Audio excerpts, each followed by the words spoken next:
Welcome to the Kennedy Report. I'm Kennedy Hall. Okay, will Elon Musk save you from big tech censorship? So if you don't know what's happening, Elon Musk has bought a large share. I think it's about 9%, but he's bought the biggest share of Twitter. Okay, you know what Twitter is, obviously. This news came out as I think it was yesterday. Anyway, I wrote an article for LifeSite about this, and essentially what he's done is he's bought the biggest share in the company, and that actually affords him a lot of influence.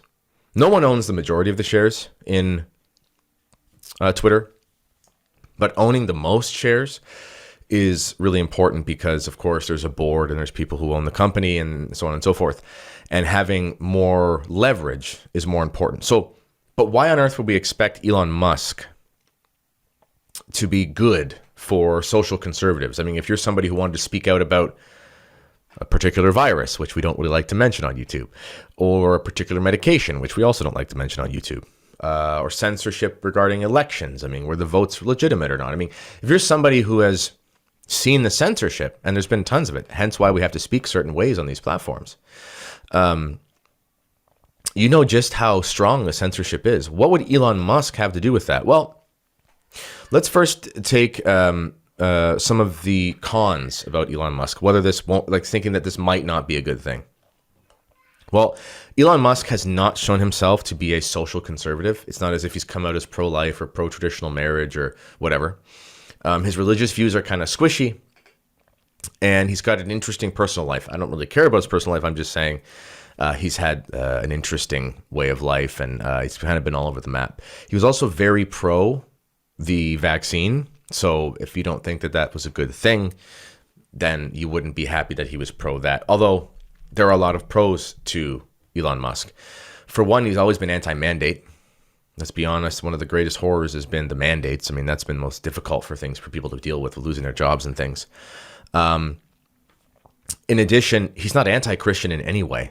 He appeared with the Babylon Bee, who I think had their Twitter page taken down, and was in their studio with them and having fun. And he was, they were basically joking about converting him to Christianity. He said, okay, whatever. He said he liked the teachings of Jesus Christ. This does not mean that he's some sort of devout Christian. I'm just saying, you don't go and hang out with a bunch of well-known evangelical right-wing political pundit. They're satirical, but politically active right-wing Christians. You don't go hang out with them if you disdain them. Let's put it that way. I mean, no one else in big tech is going to hang out with the Babylon Bee, right? As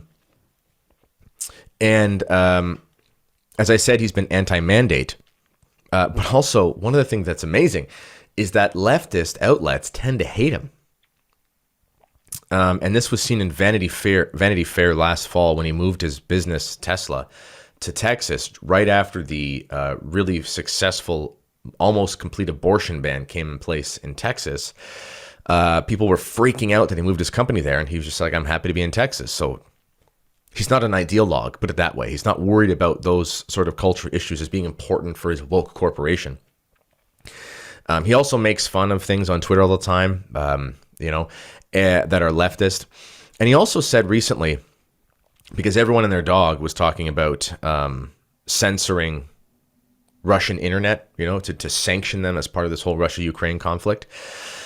And he said no. He said he won't do it. And he said, sorry about that, but I'm a free speech absolutist. Now, we can debate back and forth about the limits of what you can say in certain settings. That's another conversation. I'd love to have that conversation, but that's another conversation for another day.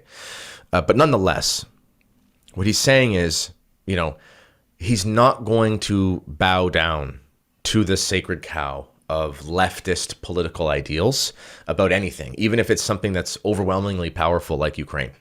This is not about whether or not the conflict is justified in Russia. I'm not saying that at all. I'm just saying Elon Musk has said, I'm a free speech absolutist.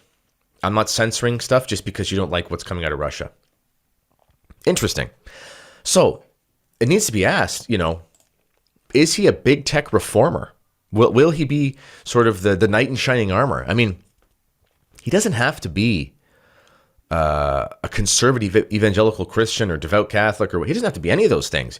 He just has to not hate you. He just has to believe that Twitter is a place for quote unquote free speech. So sure, I mean, you don't allow illegal things, I guess.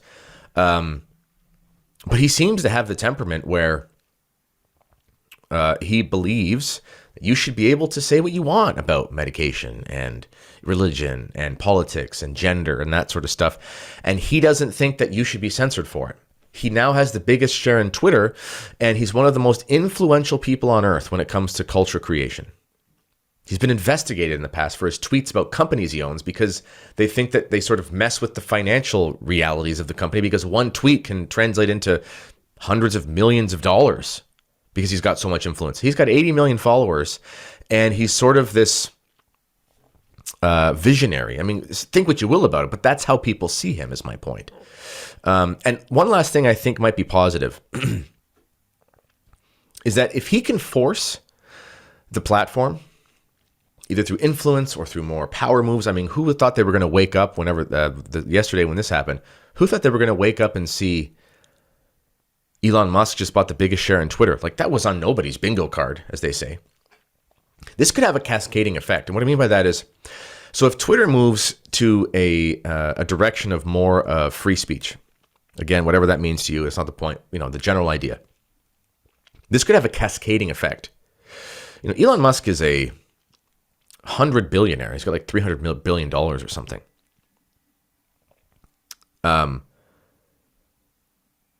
People like these guys, they're very competitive.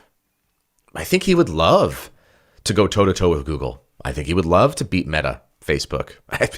I wouldn't be surprised if Twitter striked a deal with Rumble or did their own video endeavor. They've got Twitter video for live streaming, but it's not really a video thing. Like, you might watch the odd live thing, but it's not something that you use like a YouTube. It's not even close. It would take massive infrastructure development to do that, and it would take someone with the brass that he has, the know-how that he has, the confidence that he has, and the money that he has to even think about doing something like that, because you'd also have to have the influence.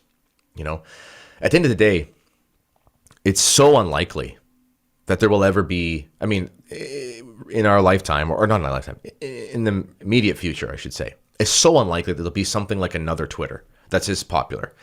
These things will eventually happen, sort of the market corrects itself. But in order for the market to correct itself, you have to have people like Elon Musk come in, people with influence, prestige, and power, who can actually make these things happen by bringing the capital, bringing the influence, bringing the prestige, bringing the face, I think he might be a good thing. I mean, he could turn out to be a total ghoul like all of them.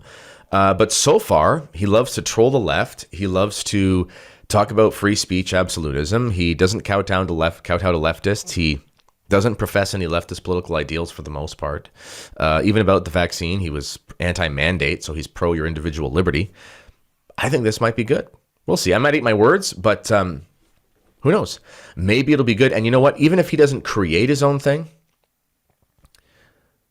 just the threat of somebody with his influence kind of saying Twitter is about to, we're going to partner up with Rumble or whatever, we're going to make Twitter video into another YouTube or something. That alone is enough for a place like YouTube to go, we should probably rethink this. Because again, it's not just some little startup. It's Elon Musk, the guy who wants to take the whole world to Mars or whatever. So anyway, that's my thought. Let me know what you think in the comments. If you've enjoyed this video, which I hope you have, please like the video, subscribe to the channel, and go to the link in the description, thekennedyreport.com. The overwhelming donations and support has been just that. It's been overwhelming. The support we've gotten is amazing. Please sign up for our email list. There's been tons of people signing up for that. Again, pretty soon I'll have this decoration gone, these soundproofing things, and we'll have a green screen and lights and everything. So that's all because of your help. Anyway, thank you so much for tuning in. This has been the Kennedy Report. Until next time, God bless.